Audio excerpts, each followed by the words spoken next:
Welcome back to Movies You Missed Podcast, everybody. Episode 166. We just celebrated Father's Day, so what are we doing? We are talking about movies that our fathers sent us. It's going to be an interesting one, I think. Looking forward to it. V, how are you today? I'm also looking forward to it, John. I love the tradition that we have for Mother's Day and Father's Day that we got going now. It is a good tradition. It seems our parents are enjoying it as well. I think so. I'm really appreciative that they're getting into it too. And the last 2 years, they haven't gone wrong. So I think we should let them continue to do this. I agree completely. But before we jump into those movies, welcome everybody. We are John and V, veterans of the entertainment industry. We are here to discuss movies that have been forgotten, fallen under the radar, need to be revisited. Both movies today, neither of us had seen. So this is going to be a very fun one. So I think it's time to jump into V, your father's pick for this week, a movie you and I had never seen. What do you say? I'm very excited. Let's do it. All right. Well, my father didn't give me any options this year. He was very insistent on this movie, which I appreciate. It'd been on my list to watch for many, many years. I've always really wanted to get around to it. I never did. So this, of course, gave me the motivation and the requirement of finally getting around and watching this movie. And I'm really glad he was insistent. This movie's amazing. I had such a good time with it, and I'm really excited to break it down for everyone and discuss it with John in a little bit more detail. And I love that he's championing our motto of underrated movies, getting them out there, talking about them, introducing them to new people. So thank you so much for that, because I do agree this movie is very underrated. It's from 2011. This movie is titled Haywire. And I can't get into the plot too much because not only is it quite intricate, but it's a spy movie. Those are always ones that are really hard to not spoil, especially because there's a lot of moving parts and a lot of interconnected pieces to it. But I'll try to do the best that I can. We are introduced to Mallory Kane, who's played by Gina Carano, who's a badass. Yeah, I don't think I'd ever seen her in anything before, honestly. I'm not sure. I know you have, because she was in Deadpool. Oh, was she really? Who was she in Deadpool? She's Francis's assistant. She's the less angry Rosie O'Donnell at the... Francis's assistant. Oh, okay. Less angry Rosie O'Donnell. Yeah, Is that a line from Deadpool? Yeah, that's what Ryan Reynolds calls her when he's strapped down to that table and she keeps punching him in the face because he keeps mouthing off. Oh, got it. Okay, cool. She likes to chew on a match or a toothpick. One of the Right.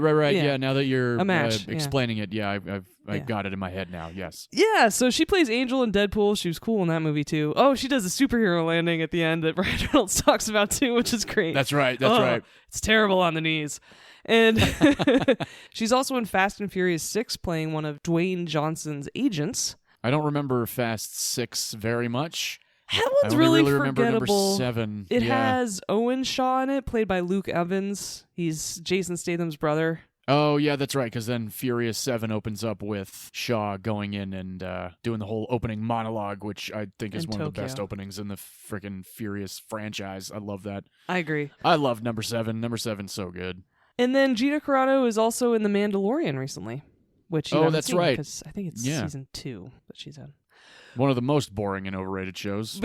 But anyway, so that's Gina Carano. So some of you may have seen her previously, and she's great in this role. She plays a spy named Mallory Kane, and she's actually a contractor. So her boss, Kenneth, played by Ewan McGregor, contracts with the U.S. government to do a lot of black ops and things that the U.S. government wants to do but can't really. So a lot of unsanctioned stuff. And the way they talk about her specifically in a meeting, it's very telling. This is great exposition because it sets her up to be the it agent. They want her. Everybody who signs a contract with Kenneth always requests Mallory because she's very good. She gets the job done. She's a badass. And that's what happens in this movie at the beginning, where they have a contract where they're supposed to rescue a hostage in Barcelona. And this movie really blew me away because we start off in a coffee shop, really to intro the movie before any of this setup with Kenneth and who she is. And so we're introduced to Gina Carano, and then Channing Tatum walks into this coffee shop. You're like, oh, great, it's Channing Tatum. Yeah. And then they immediately start fighting hardcore. He throws coffee in her face, smashes a mug on top of her head. She breaks his arm. It's insane. It escalates so quickly in this movie, and you strap in, you're like, okay, this is the kind of movie I'm watching. This is great. Yeah. And then we cut to a couple weeks before that, and that's where we're introduced to Kenneth, her boss, Ewan, who's played by Ewan McGregor. And then it pans to the two government agents and the government contacts, and that is Michael Douglas and Antonio Banderas. And I'm like, holy shit, there's a lot of good people in this movie. Yeah. And it's funny because now that she has this contract to Barcelona, we've caught up to what I was talking about. They're supposed to rescue a hostage in Barcelona. And it keeps switching back and forth between present day when she's in New York at this coffee shop where she just had a fight with Channing Tatum. And then about 2 weeks ago, there's this op in Barcelona, and then it cuts over to Dublin as well. And as these title cards keep popping up on locations, I was looking at the film going, this feels like a Steven Soderbergh film. And then I looked it up, I'm like... It's because it is a Steven Soderbergh film. Because you didn't know that? No, I thought you knew went that in about the movie. Completely blind to this film. I didn't watch a trailer. I didn't look up anything. You didn't watch the trailer? Oh my gosh! I know, it's a big thing for me. I trusted my father. I just wanted to go in with this open slate to really absorb this film, and I was really enjoying it. I'm so glad I did. So yeah, it was hilarious though. About 15 minutes in the movie, I'm like, it feels like a Steven Soderbergh film. It totally had that feel. I knew this was a Soderbergh movie. I remember when it came out in 2011, I really wanted to see it. And it was one of those Soderbergh movies that was very limited release. It was not a wide release. So I didn't actually get a chance to see it in theaters, but we'll get into that in a little bit.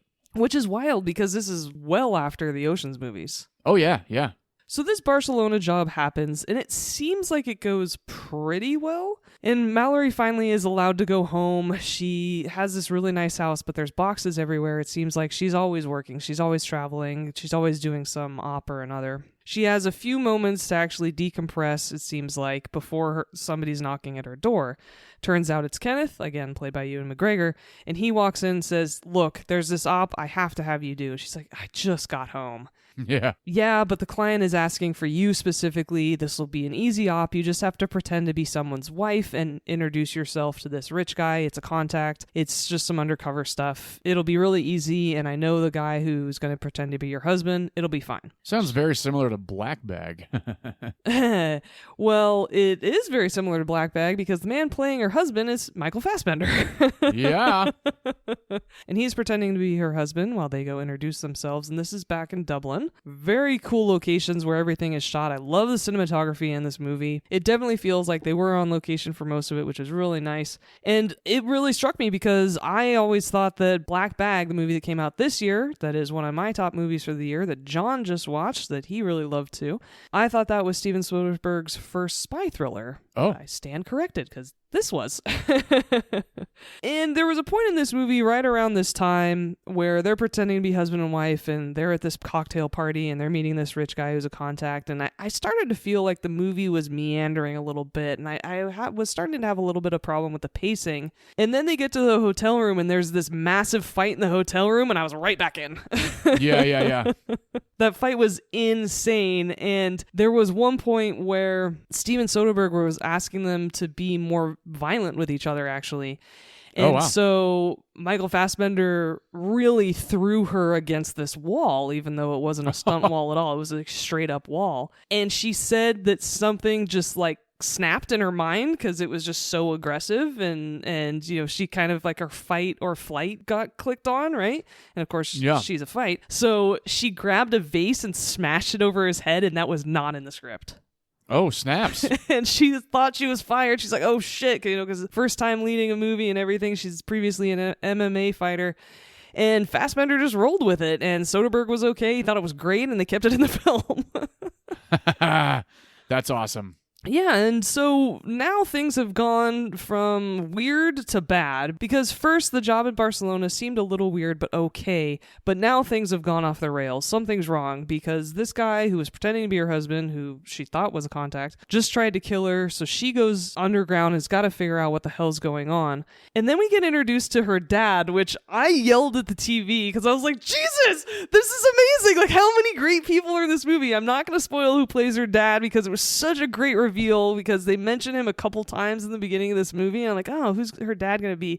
And then they show who it is. I was like, hell yeah, this is amazing. I was so excited. So I don't know if you had the same reaction when her dad finally came on screen, but I was absolutely stoked. I didn't have that kind of a reaction, but when he did show up, I was kind of like, oh, snap, all right, cool. There's another badass in this movie. Yeah, there is. And so now that Mallory's on the run, she's using the resources that she can, and for the rest of the movie, she's trying to reach out to all her different contacts with Kenneth, with the government, trying to figure out exactly what's going on, who she can trust, and who has betrayed her.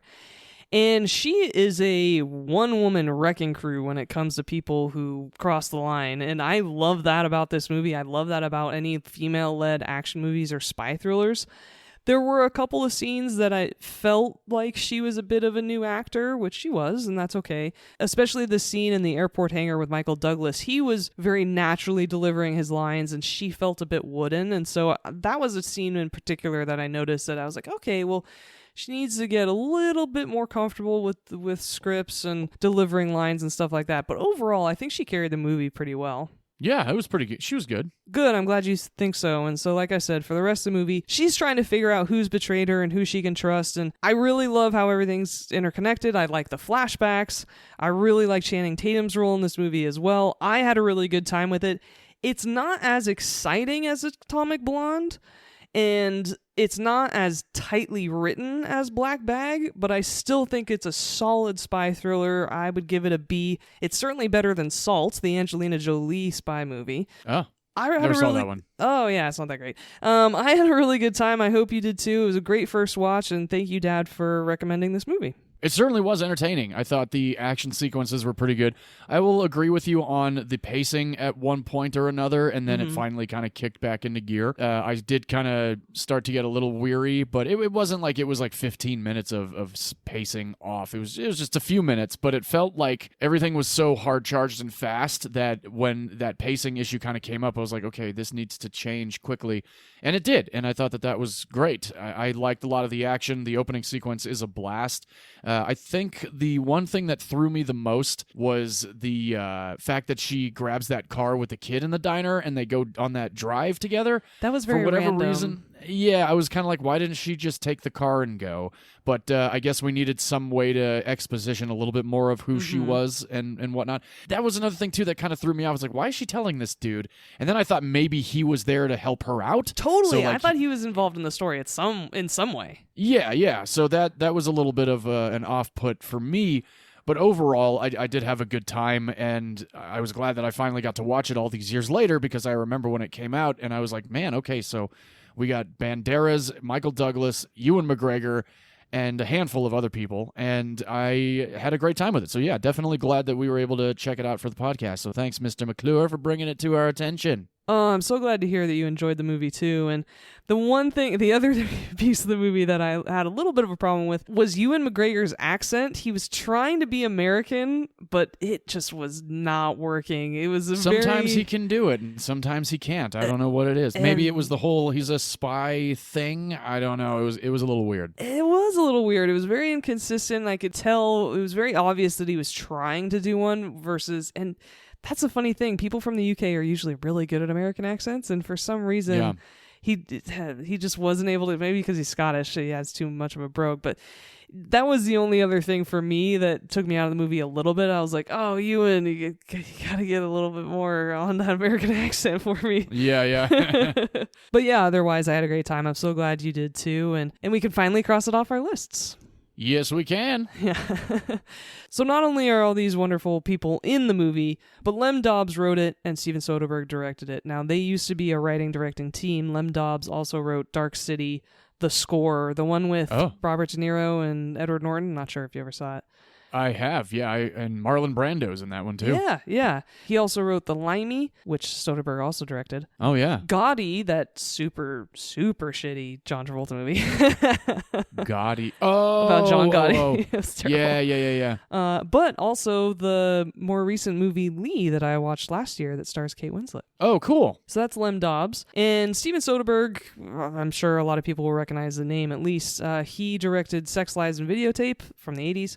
He also directed Out of Sight with J-Lo and George Clooney. I need to watch that again. I haven't seen it in a handful of years. It's been a while for me, too. I need to rewatch. He also directed Aaron Brockovich, Traffic, which we both love, Ocean's 11, Solaris, which I think is on your list. Solaris is on my list. The Good German, Contagion, Magic Mike, Logan Lucky, which is a very underrated Daniel Craig movie. I've seen that once, and I don't remember much of it. I've been meaning to rewatch that one, too. Adam Driver's in it, too. Yeah. And, most recently, Black Bag. Yeah. It's funny, we don't really talk about Soderbergh and George Clooney working together as often as they do, because we keep thinking about the Coen brothers and George Clooney. Right. Yeah, Soderbergh has been flying under the radar recently, but I'm still enjoying the stuff he's putting out. Definitely. So I don't have too much trivia about this movie, unfortunately. There wasn't much to find, other than saying Gina Carano went through 6 solid weeks of tactical training, including how to escape buildings, how to track people. She was tracked herself. She went under a fake kidnapping plot. A lot of really cool skills that she was taught in order to prepare for this movie, which I thought that would just be fun to do, I think. Yeah, that would be a lot of fun. And at one point, there's a fight on the beach with Gina Carano and another person. The other actor accidentally punched Gina full on, and they stopped filming, of course, because that's what you do. And everybody asked, Gina, oh my gosh, are you okay? Are you okay? And she's like, I'm an MMA fighter. Of course I'm okay. But the actor who punched her, who's an actor, not an MMA fighter, really injured their hand. So oh boy. They injured their hand on her face, which I think is great. Gotta love when that real stuff actually gets into the movie. Well, and I can only imagine an MMA fighter being able to take a punch, right? Oh, for sure. And speaking of that beach, did you recognize the location? No, I did not. We've filmed there. Oh, have we? Was it Point Magoo? No, we've also filmed there too. No, this one was Leo Carrillo State Beach in Malibu. Oh gosh, yeah, it's been a long time since I've been at that beach. Yes, but lots of things have been filmed there, including Grease. Oh, yeah. And I mentioned a little bit earlier that Lem Dobbs and Steven Soderbergh used to be a writing-directing team. However, they had a pretty big falling out. And it was documented because apparently on the DVD commentary for The Limey, they're just bickering at each other and they're really antagonistic throughout the whole movie. And I kind of feel like we need to watch and listen to that commentary. I could be into that. So unfortunately, those are the only pieces of trivia I have for this movie, but nonetheless, yeah, like I said, there wasn't much, but nonetheless, it's a great film. I'm so glad both John and I really enjoyed it. Thank you, Dad, so much for insisting that I cover this movie this week. Haywire was great. It had a budget of $23 million. Damn. In the U.S., it only made $19 million, unfortunately, in the box office. Wow. Did a lot better than I thought, though. Yeah, thankfully, though, worldwide, it made $35 million, so it did okay. Yeah, it certainly did. Especially because I don't think the marketing budget was very big, because I remember there wasn't really much out about this movie. No, I remember seeing a few commercials on TV, and that was kind of it. Yeah, and speaking of commercials, it's currently streaming on Pluto, but it does have a lot of commercials. I highly recommend you just rent the movie. It's worth the money not to have commercials in it. Oh yeah, I definitely rented it. So that is Haywire, my father's pick for this year's Father's Day. I'm so excited to be able to talk about it on the podcast. And now we're going to completely switch gears. I love when we do this. Oh, yeah. These genres are not connected whatsoever. There is not a theme this week at all when it comes to the topic of our movies. They are wildly different, but I'm so excited to get into your film as well. So, John, take it away. All right, let's do it. My dad sent me a list, like I said last week, and I decided to go with a movie that I started to watch last year but never finished because for whatever reason it just wasn't hitting the right notes for me. Not that it wasn't going to be a good movie at all. I just decided I wanted to watch something different, so I never revisited it after that until my dad decided to throw it in the mix. This is from 1976. This is the original Omen, starring Gregory Peck. Almost 50 years old. I know, pretty nuts. Mm-hmm. This movie was written by David Seltzer and directed by Richard Donner. This is Richard Donner's directorial feature film debut. No way! Yeah, he had come off of a couple of TV shows at the time, and this is now the third time that I will have discussed Richard Donner because I did Maverick in the past and I did Scrooged last year. Yes, I loved Richard Donner as a director. He came out with some great films. I was really excited to see his name in the credits at the beginning of the movie. I had no idea it was his first film, though. That's nuts. I didn't either. That was pretty sweet to find out. Mm-hmm. So let's break this movie down just a little bit without spoilers, because we don't spoil things here. The Omen opens up with Robert Thorne being driven to a hospital. We hear a little bit of information about how his son has unfortunately not made it out of birth. This is a stillborn baby. So Robert's very distraught about this whole thing and decides to keep this information from his wife, Catherine, and adopt a baby that was left behind in the hospital with no family to claim this child. So Robert takes this baby home. This is Damien, played by Harvey Stephens. Harvey Stephens was cast in this movie pretty hilariously, actually, while reading a lot of the making of this movie. Richard Donner, during the audition process of trying to find Damien, told every child actor to come at him and try and scare him. So Harvey Stephens decided to completely attack Richard Donner and scratch at his face and kick him in the balls and scream in his face and everything like that. So Richard Donner really liked the way that Harvey Stephens portrayed Damien in his audition and decided to cast him. He also was a blonde, so what did they do? They dyed his hair black. Good. No, that fits. Yeah, if he were blonde, I don't know. Children of the Corn. We'll never know. Right, there you go. Yeah, totally Children of the Corn status. So Robert Thorne has now been given the job of British ambassador. He's also American, so he's the American British ambassador in London, living there with his family and Damien. It's 5 years later, and Damien's having a birthday party. And good God, what a birthday party. I don't know if I even knew that many children at the age of 5. I know my parents had a lot of friends from church, but I never had like 75 people at my 5th birthday party with a carousel and all this stuff. Granted, he was the ambassador, so I'm sure he had a lot of coin to drop. This sequence is actually very fucked because at this point, Damien's nanny at the time decides that she's just going to hang herself in front of the entire birthday party. And I kind of love how it's done because it's so shocking. And I'll never forget the first time I saw it, I literally was like, Jesus Christ! And I said that again this time because she just is like, Damien, it's all for you. I love you, Damien. And boom, she's dead. So everybody's kind of trying to figure out what the fuck all this was about. They hire a new nanny played by Billy Whitelaw, who we've discussed in the past because she was Joyce in Hot Fuzz. It's her teeth that freak me out. Oh, I know. Yeah, her teeth are really screwed up. Now, granted, the British never really were known for their teeth. They're just very big. Her mouth is very big. Immediately when she came on screen, I'm like, oh, this is not good. Yeah, when she comes out of the darkness and that light is kind of Morticia Adams on her face. Oh, and the way she talks, everything. Yeah. She plays Mrs. Baylock, and she has a Rottweiler that's kind of just like lingering around her. That's a very evil Rottweiler. And apparently that Rottweiler was really difficult to get to be evil because it was a very friendly, lovable dog. And everybody on set completely fell in love with the dog, including Harvey Stephens. So after this woman, Mrs. Baylock, shows up, she certainly is a little off, kind of like Damien's previous nanny.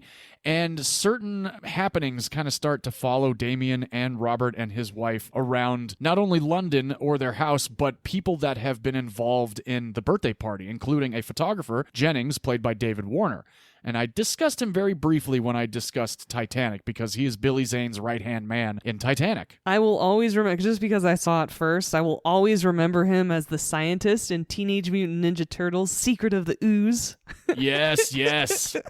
He's got a great voice. We should totally do that. He really does. We should totally do some Teenage Mutant Ninja Turtle movies. At least those two. I didn't like the third one very much. I love the animated one that came out too. I never did see that one. Way back in the day. I thought you were talking about the newer one. No, fuck that one. No. Oh, okay. No, the original animated one. Oh, God, my brother and I loved Teenage Mutant Ninja Turtles growing up. Oh, hell yeah. I had the game on Nintendo. I had all the toys. Oh, gosh, yeah. I was a big Teenage Mutant Ninja Turtle nut. Awesome. So going back a little bit to the Omen, as these strange happenings start to follow around not only the Thorns and Damien, but people that are involved with him, including a priest that is trying to get Robert to really grasp the idea that there is something truly sinister going on with Damien. And what Robert needs to do to help things get at ease is to take communion, drink the blood of Christ, and drink and eat the body of Christ, a piece of bread, stuff like that. Robert's very much on the fence about this. He's not really interested. He doesn't want anything to do with it. He just thinks that maybe Damien's having a little bit of trouble growing up. So Robert's really trying to figure out what's going on. And at one point, Jennings shows back up, and Jennings shows Robert some photos of the priest that we just watched get impaled, which that seems pretty twisted for sure. I will say that for 1976, I was definitely shocked at some of the ways people died in this movie. I was shocked by the plot of this movie. Yeah, right? David Seltzer, you're one sick puppy. It took him about a year to write this, and David Seltzer was really not having a great time writing it either. He had a lot of trouble figuring out ways to kill people in this movie, and I gotta say, he succeeded with some of them. Actually, all of them. Most of them are all twisted and fucked. I hope he wrote other films, because he did a great job. I will get into that in just a few minutes. Awesome. So Jennings is showing Robert these photos, And Jennings is starting to come to the realization that some of these photos have a bit of foreshadowing, not only with the priest. And Jennings also shows Robert a photo that he took of himself in a mirror that has really disturbed Jennings and puts him on the edge of his seat for quite some time as well. Can you imagine? No, I can't. That'd be awful. It really would. And it's so interesting, too, thinking about... I like the way that photos are used in this movie. It was really a cool way, instead of just the audience kind of, being spoon-fed it, if you will. Yeah. I liked that this is how we kind of find out, especially after the priest, how certain people might actually not make it through.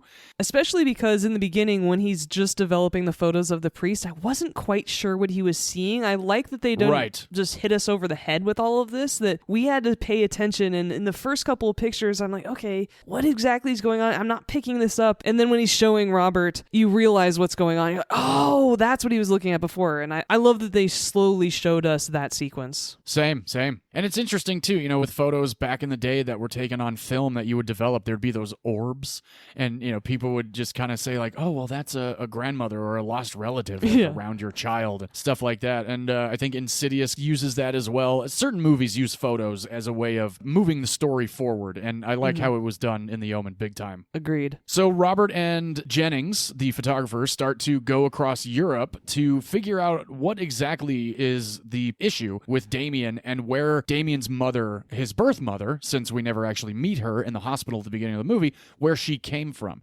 And they are on this quest for the rest of the movie to really figure out if there's something truly sinister and diabolical going on with Damien. So this was my first time watching The Omen. My dad shocked me with wanting me to do a horror movie, which my dad does not watch horror movies literally ever. So the fact that he's seen this one and was like, oh, do The Omen, I had to do it. I could not do it. And I was very, very pleasantly surprised with this movie. I don't know. I've heard so many people say it's one of their favorite horror movies of all time. I wouldn't go that far for me, but I really enjoyed it. And it might become a yearly October watch for me, because while there's moments that are certainly disturbing, there is some really fucking crazy moments in this movie. And I really like the execution, no pun intended, of some of them. So, Dad, thank you for bringing The Omen to mine and V's attention. I'm curious what V thinks, because ever since the podcast has began, V has become a major horror film fan.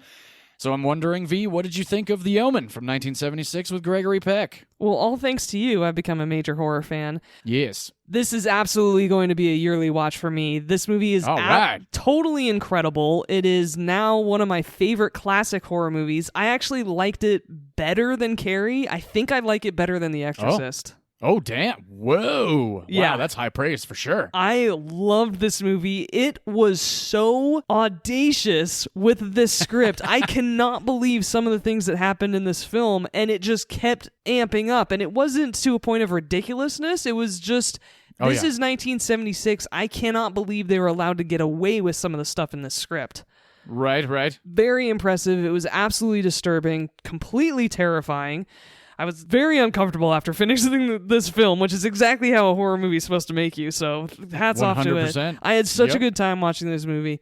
In the very beginning, this man is given such a brutal choice of what to do after the tragedy of his son. I do love that it happened on June 6th, and then 5 years later is Damien's birthday, and then in the subsequent weeks are the events of this movie, so we're right on time. We are on the 49th year anniversary, almost to the day of the events of this film, which I think is really cool. Definitely. It escalates super quickly because you're not really... Everybody knows Damien and what the general premise of this film is, but I didn't really know what to expect, and it's from 76, so I was like, okay, la-di-da, this is going to be kind of a horror movie, and they're just going to imply some stuff, okay.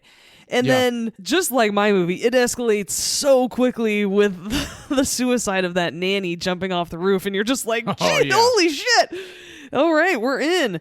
And like we said, Mrs. Blaylock is so creepy. Big time. But there were some pieces of this movie, especially between Robert and his wife, that I really enjoyed. I thought their dynamic was really good. I liked her character. I liked that there was some depth to it. It wasn't just that she was some damsel in distress the whole time, which I really appreciated, especially from the 70s. I really liked when they were talking. They had a bad day because some weird stuff's going on at this point. And they've had a bad day, and they're talking in their bedroom, and Robert says, "Are you going to be okay?" And she says, The best thing to do with a bad day like this is end it. I was like, that's Yeah. such a good mantra. I need to remember it. Go to sleep. Yep. Wake up fresh. Start anew. Also, kids on tricycles are now officially always terrifying. Yes, big time. Because with The Shining and now this movie, I am completely sworn off those little red tricycles. Yeah, so if you ever do have a child, I don't know if you ever will, but no tricycles for them. No, it'll be a no tricycle household. But no, I'm going to have to watch my nephew next time I go and hang out with my wife's family. If he's on a tricycle, I'm going to have to really avoid him. Oh, or the edge of the pool or something. He'll knock you in. Yeah, any edges. Yeah, no sharp objects. No fences. Nothing. Yeah, exactly. Oh, yeah, when they're climbing over that fence and Peck gets impaled. Oh, my gosh, that was like, what the hell? Oh, I could feel that. Oh, so brutal. Everything is sold really well in this movie, and it's not, because sometimes in a movie like this, the editing will kind of take away from the shock value. Mm-hmm. Like it'll just like they'll do a close up of the eyes or the mouth or like the hands or something like that, and almost I guess that's more on the B movie side of things. But even still, like there are some horror movies where it's like, the editing wasn't that great. The editing is so slap in your face in this movie with certain sequences that I was completely taken with this movie big time. I really, really fucking loved it. I loved it too, and I thought everything came together really nicely. The acting, Gregory Peck is great. My mom's a big fan of him. Oh, yeah. The cinematography was good. The music is very intense. It felt very 70s, but it fit the film, so it's okay. I loved all the costumes and the cars and everything. And there is one audio clip. I know we sometimes like to hijack each other's films, so I hope it's okay. But there is one audio clip that I really would love to have our audience listen to. It's when they're talking about the meaning of 666. Oh, yeah. Let's do it. 3 6s. 6 is the sign of the devil. But why 3 of them? We believe it signifies the diabolical trinity. The devil, Antichrist, and false prophet. Father, Son, and Holy Ghost. For everything holy, there is something unholy. This is the essence of temptation. I love the exposition in this movie because they're not hitting you over the head with it. Like, the pacing for information is really good. Yeah. The exposition and information is also very natural, so I really like that. This movie gets really dark. The elements of this plot are quite shocking. Again, very impressed. Had a great time. I'm so happy that we both finally crossed this movie off our list as well, because it's been on our list forever. But I've got to tell you, I just kept thinking in this film, I'm out of here, Damien. A Wayne's World reference, hell yes. Way to lighten the mood while watching a terrifying movie. Well, now I understand the reference. Yep. So yes, thanks to your dad for introducing us to this film. 2 enthusiastic thumbs up for sure. Awesome. Good news all around. Big time. Awesome. I know so many friends of mine are big fans, and I, for the last 15, 20 years, I'm like, I never saw The Omen. I'm like, oh, you're going to love it. And everybody was right. So, yes, big time fan. Can't wait to watch it again. Certainly will be in my collection of horror movies. Good. Now let's get into some of the BTS of this movie, especially Mrs. Baylock. Beyond her dog that they cast for this movie, the Rottweiler, she came in to this audition. Billy Whitelaw, like we mentioned, she was in Hot Fuzz. And it's so funny when I was doing her IMDb and found out that she was Joyce. It just, of course, she's Joyce in Hot Fuzz. I don't know if anybody remembers her, but she's the one that runs the little hotel that Nicholas Angel goes to right at the beginning. She's like, but you've always been here. She's the one doing the crossword puzzle. She's so great in Hot Fuzz. Oh, and she's great in this movie, too. What's the word he says for the crossword that you... Hag. Yeah, because she first thinks it's an insult. He's yeah. like, oh. I beg your pardon? That's 12 down. She's like, oh, bless you. I just love every time she's talking about, like, now so-and-so had a baby, and then she passes it off to the other guy. He's like, thanks, Joyce. I don't know why. It just makes me laugh every time. But she's great in Hot Fuzz, and she's great in this movie, and she had quite the career. But during her audition, the original screenplay that David Seltzer wrote had Mrs. Baylock as being a warm Irish nanny. But when Billy Whitelaw went into the audition, she decided to change the script on its head and 180'd the whole thing and overtook it and made it a very sinister, very dark, and very brooding sort of audition. And Richard Donner loved it so much that he cast her right on the spot for the role. Well, that's a risk. Yeah, big time, right? Wow. I mean, it paid Good on off. her. Nicely done. Yeah, big time. I know. Most of the time, if you try to change something like that in an audition, everybody will boot you out of the room quite quickly. Yes. Who the hell does this person think they are trying to tell us how to do our movie? I know. Gregory Peck, we all know him from To Kill a Mockingbird, and apparently he's also in The Boys from Brazil, which is another movie my dad suggested we do, which I'm sure we'll have on the podcast, because V, you've seen that movie, and I have not. And Captain Horatio Hornblower, and a whole bunch of other movies, too. Oh, yeah, of course, Captain Horatio Hornblower. That was the other one I was going to talk about. Never heard of that one until just now, so cool. But he was somewhat retired before getting cast in this movie, and while they were doing the casting for this movie, after he ended up taking the role, Richard Donner and the producers said that having Gregory Peck on the project really validated the production because everybody was even more excited about getting underway with it. He took a really big pay cut for the movie. He was only paid $250,000, but he was guaranteed 10% of the box office gross. And after it was such a success, it ended up being one of Gregory Peck's highest paid films that he ever did. 10%? Yeah, 10%. That's when we talk back points, we aren't usually talking 10%. No, it's usually like 1%, maybe 2%. Yeah. Oh my God. And he had 10%. That's on this movie. amazing. Have you ever seen To Kill a Mockingbird? I saw it one time in high school when I was forced to read the book in high school, and it's one of those things where being forced to read or watch something never was my bag, so I don't remember enjoying it, but it's certainly something that I wouldn't mind revisiting at this point anyway. I don't know if I'd ever read the book again, but I'd definitely watch the movie. Oh, I would recommend the book, actually. Oh, I mean, the all right. movie's Well, great, maybe. too. He was really good-looking man, too. Yeah, Gregory Peck's great. I need to explore more of his filmography. I am with you there, totally. Maybe we should do just a full Gregory Peck episode and like pick movies and go from there. And just go in blind and be like, we've heard these are good films. Yeah, that could be fun. That could be a fun way to do it. I'd be down with that. We could do a couple of blind episodes throughout the year. Yeah, why not? I do know he was also the original Captain Ahab in the first Moby Dick movie. Yes. And that's a great rendition of Moby Dick. I really like that one. Mm-hmm. And we're going to discuss another Moby Dick style type film in the Heart of the Sea coming up in the future. Yes, I just need to find the best pairing for that. Indeed you do. Now, Richard Donner was beyond excited for casting Harvey Stephens as Damien, but one of the things that he and actually Billy Whitelaw were saying about Harvey Stephens was that he was a little bit of a challenge to work with. He was very much not about getting in front of the camera all that much, and a lot of the scenes that we see with Damien had to be shot several times because Harvey Stephens was not giving Richard Donner what he wanted, especially in scenes where Damien is supposed to be really freaking out and flipping, just going kind of nuts. So Donner figured the best way to do it would be to threaten Harvey Stephens while the camera was rolling off camera, and he started screaming at him about how he was going to beat the shit out of him if he didn't give him what he wanted, and he was a stupid little bugger. He was a little bit of a shit child, and so that's how we get a little bit of the crying and screaming from Damien, because Richard Donner's screaming at him for being such a shit child actor. 1976, everyone. Yep, 1976. Oh I think that's kind of funny. I've never seen that now, of course. I'm sure that would not fly, but back then, hey, whatever. He's 5 years old. What do they expect? It's hard to get regular actors to have freak out moments in a scene and play it correctly. Yeah. So absolutely. I hope the production team also paid for his therapy. Maybe not. I don't know. David Warner and Gregory Peck formed a pretty good friendship on this movie, and David Warner was apparently suffering from a really bad bout of psoriasis while the production was going on. So after the movie ended, Gregory Peck paid for David Warner to go to Switzerland for treatment and paid for all of his treatment for his psoriasis.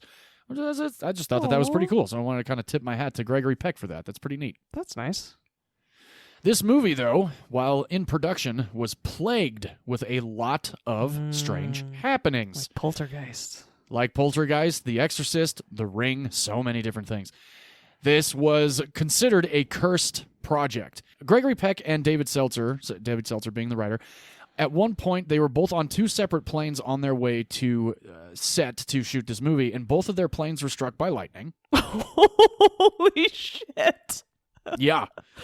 Two of the other dogs that were cast in the movie as the Rottweilers ended up attacking their trainers, which seems to happen every now and then. So I'm not really sure how ominous that one really is, but it still kind of works. Going method. They were Rottweilers after all, and they do get a bad rep for being pretty aggressive animals. One of the sweetest dogs I ever knew was a Rottweiler, and then a shitty dog I knew was also a Rottweiler. It's never the breed. Right. It's never the breed. No, it's never the breed. Never. I'm sure they were just fed up with being trained by these two trainers, or the trainers were real assholes. Except Chihuahuas. Yeah, Chihuahuas. Another crazy curse that happened on this movie was Richard Donner's hotel was bombed by the IRA. Oh, my God. Yeah. And Gregory Peck was originally slated to take a flight from America to Israel. He ended up canceling at the last minute, and it's a good thing he did because that plane went down, killing everybody on board. Can you imagine just examining your instincts after that and going, okay, I'm always going to trust my gut Always going to listen to my gut. Yeah, Yep, oh my God. Definitely. And one final thing, on a shooting day, a lot of the important crew members, key grip, DP, etc., were in a very brutal head-on crash. Oh. They all survived. Nobody was hurt. Oh, good. But it still was one of those things that everybody was like, my gosh, this set is completely cursed. I've been hit by a car on a motorcycle. I've been rear-ended several times. I cannot imagine a head-on collision, though. Yeah, neither can I. No thanks. I'm just waiting for you to say something burned to the ground, too. I don't have anything like that Okay. on this movie, so nothing burned to the ground. But Richard Donner, during some of these moments that obviously came to light, he was worried that the devil was actually going to strike him down and take his life at some point. So he was very, very cautious on set every day. And also, this movie ended up really launching his career because after this, he did Superman, and then he did The Goonies, and then he did the Lethal Weapon franchise, and then he did Maverick, and then he did, and then he did, and then he did. And he did 16 Blocks, which you ended up reading the screenplay for many years ago, which is a pretty good movie with Bruce Willis and Mos Def. Yeah, it's okay. Yeah, I mean, it's not like masterpiece, but I remember enjoying it. Oh, good. The original title of this movie was The Birthmark. Oh, God, The Omen is so much better. Absolutely. Damien's original name in the screenplay was Domlin. No, I'm so glad they went with Damien. It's now an iconic name. Yes, it is. Charlton Heston turned down this movie to go work on the movie Midway. Ooh, okay, well, he was amazing in Midway. But, as the father, I'm assuming, right? Yes, he was almost cast as Robert, yes. He also, the ambassadorship, Gregory Peck carries himself really well in this film. I like the seriousness he gives to this role. He was a serious actor in that way anyway, but Charlton Heston could have added or lent his gravitas to this role as well. I don't think that would have been bad casting either way. I don't think so either. Or Charlton Heston could have been Jennings, the photographer. But I think Heston was a much bigger name, so they were likely going to give him Robert as the character. The nice thing about David Warner or other character actors is they're able to add to the scene without stealing it in a lot of ways. Those kinds of roles are absolutely, in every way, shape, and form, supporting characters, and you don't want to take away from Robert too much by having someone who... We talked about this a little bit last week in Dazed and Confused, where Matthew McConaughey just stole every scene he was in, right? And that was okay because it was an ensemble film. I don't think that's as appropriate in this type of movie, so I'm glad somebody like Charlton Heston could absolutely not have been a supporting character. It would have just been too distracting. Sure. Yeah, I understand that. Damien was originally going to be a female character, but they changed it at the last minute to become a little boy. And I don't think it would have changed the movie any differently if it was a little girl or a little boy. I think both boys and girls can be equally as terrifying. I agree. We look at Reagan from The Exorcist. Granted, she was possessed and she was horrifying. I still can't get over some of the lines in that film. I don't think anybody can. At the time that The Omen was released in 1976, this was the third highest grossing horror film in history, coming up number 3 next to Jaws and The Exorcist. I never think of Jaws as a horror film, but yes, you're right. Oh, I do. Totally. I think of it more as a creature feature. A creature horror feature. Yeah, you're right. It is scary. It is. It's certainly scary. And it still is scary today. I'll never forget watching Jaws. I think I was 7 or 8, and it's, oh, God, it scared the shit out of me.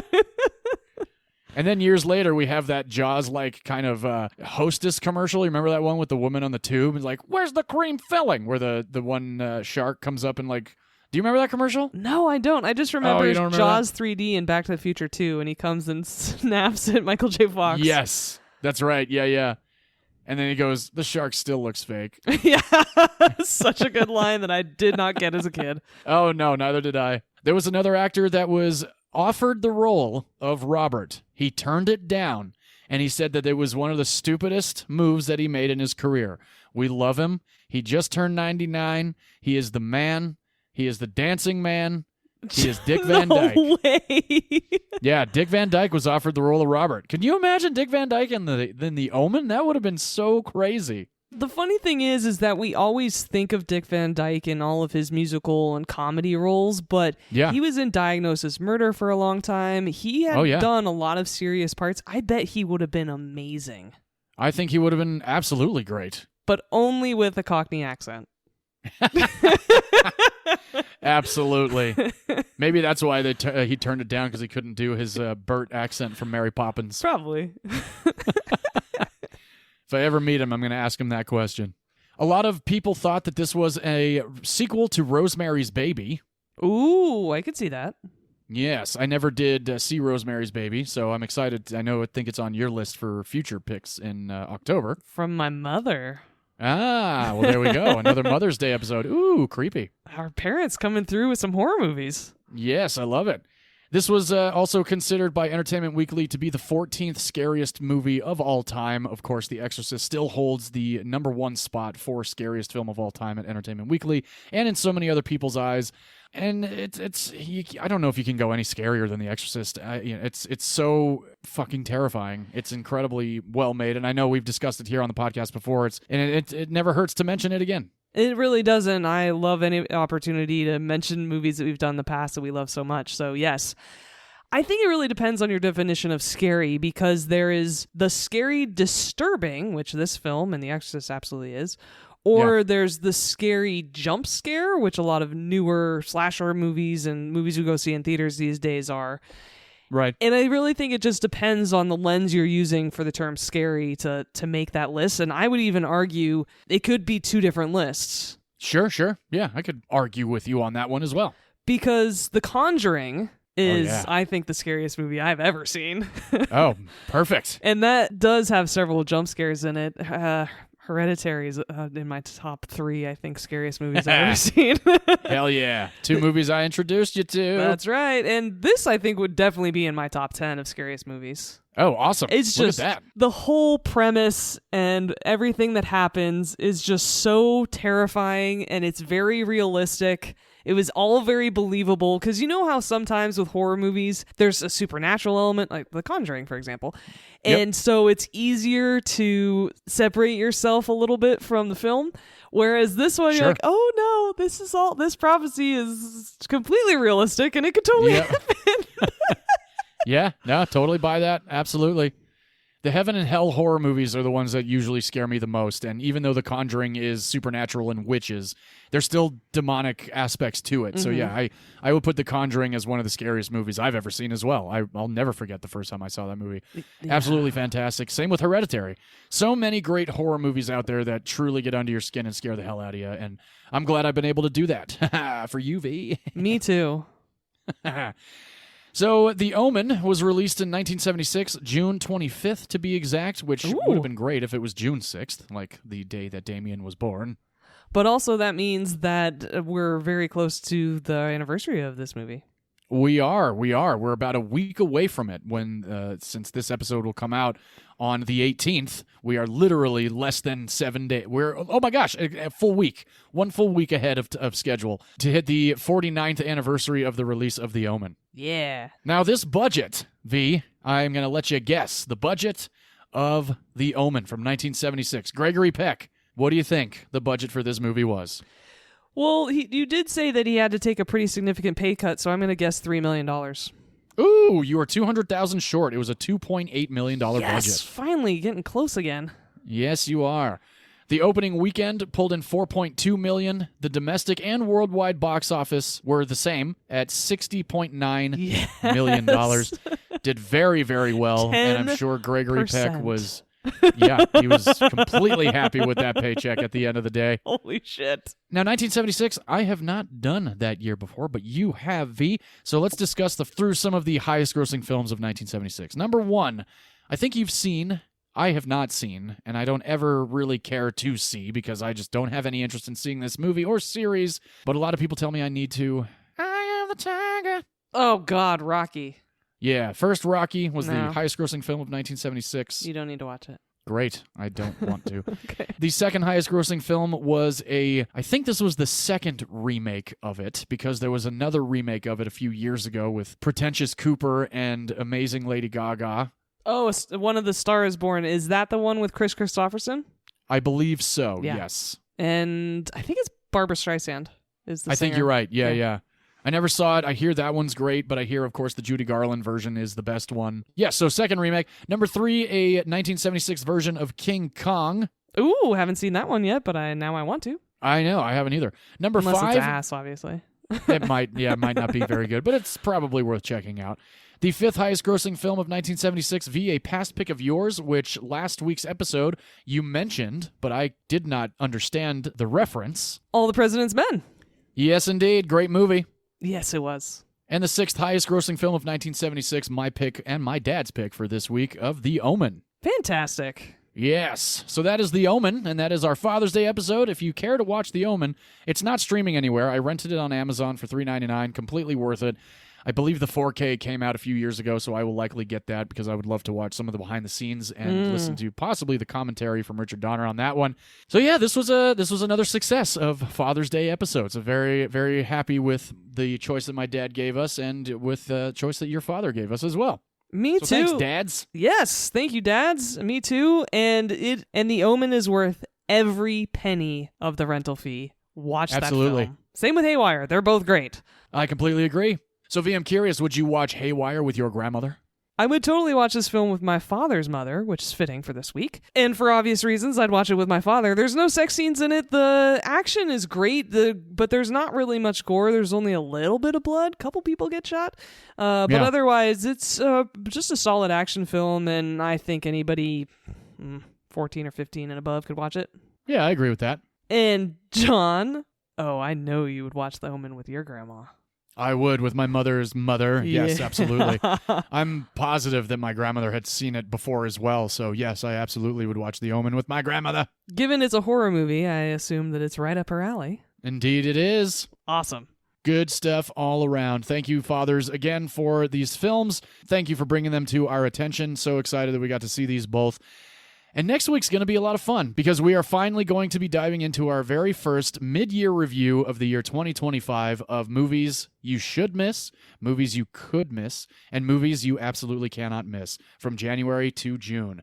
Looking forward to it. I've already seen almost 45 movies, and I can't wait to get into some of them. Me too. Oh, very much looking forward to this episode. Hell yeah, so keep an eye out for that one. That's coming out next week. It's going to be a lot of fun. Please do rate, review, subscribe. Again, that watch party with John and V is on the table as a prize, and you can choose the movie that we watch. So get on it. Leave us a review on Apple Podcasts. Please, again, follow us on all social media. We look forward to discussing movies with all of you out there. So thank you guys again for joining us. Thank you again, Dad, for this fun episode. We will see you next week. And as always, here at Movies You Miss Podcast, we love to close out with film is a form of art, and in art, all opinions are valid, except if you think. Your parents can't still surprise you with some of the movies they like. Yes, I love it. All right, we'll see you guys next week. Cheers, everybody. Bye-bye.